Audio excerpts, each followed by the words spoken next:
What about Tony Kukoc and Dennis Rodman? Well, we expect him to be 100% by next week. Tony's fine. He's coming along real well. He'll get some practice this week, and we expect him to be ready to go. And the same thing with Dennis. He'll work Tuesday, Wednesday in practice, and we'll go from there. But we expect him back and expect them both to be able to play. Kind of take a little bit of load off to have the season over and then really getting ready to play these playoffs. Yeah, it's time. We need to get going, and I think everybody's itching to end the season and start the chase. The 15 games. You got to win 15, and the next 15 wins are the key ones. Every one you won from beforehand doesn't mean a thing. All right, Jerry. Good luck to you in the playoffs. Okay, great, Ahmad. All right, back to you, Marv. All right, thanks, Ahmad. Tony Kukoc out with that sprained right arch. He's had problems with the foot all season. Actually, could use 2 or 3 months rest to heal properly, but he'll be back for the playoffs. As you heard Jerry Krause say, will be at practice on Tuesday, and the same for Dennis Rodman. There was a report earlier this week that Rodman might miss the first round, but Jerry Krause said not true. He'll be back, and he'll be at practice this week. 4:49 remaining in the third quarter. The Bulls with a 68-63 lead on the Knicks. Steve Kerr checks back in. Michael Jordan sitting down with 24 points.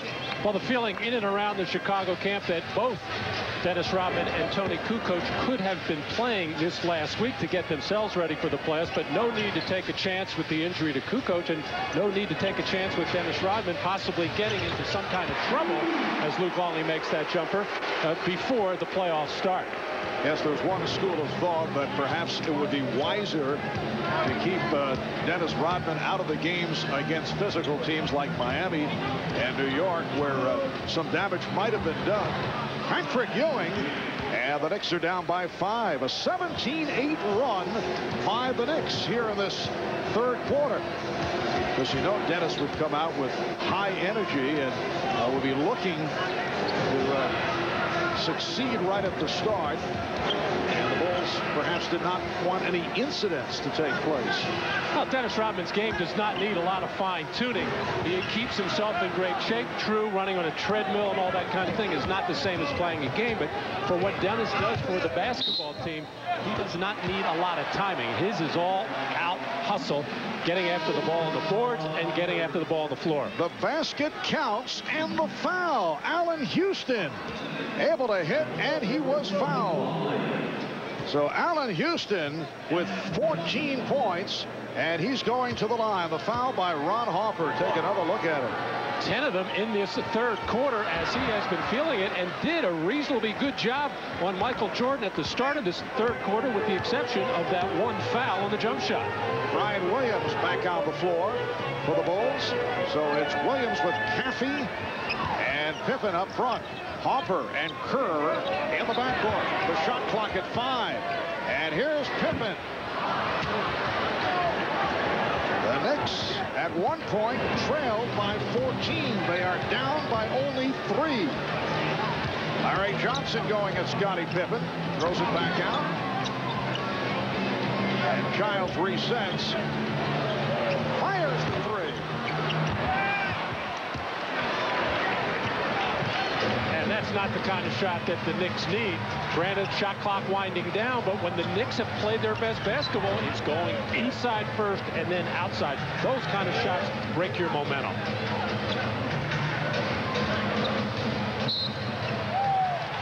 And Ewing making contact, so the foul is called. That's 3 on Patrick Ewing.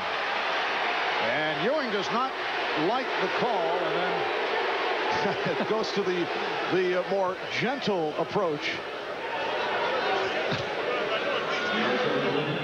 Well, coming up next, join NBC Sports for the conclusion of the PGA Seniors Championship.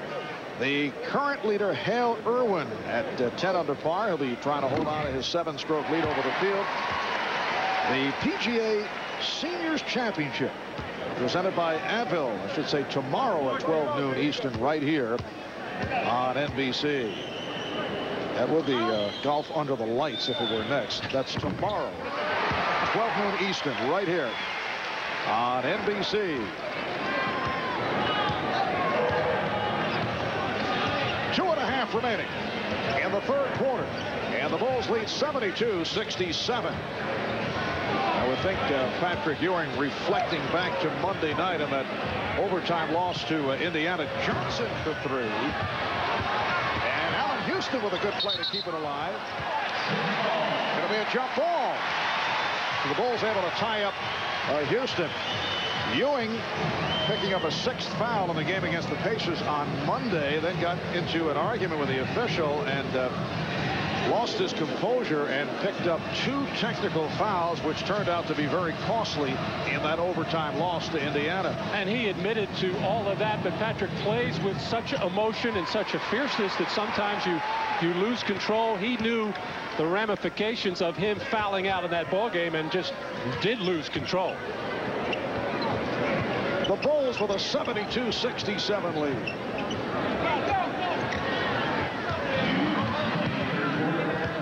Shot clock at 5.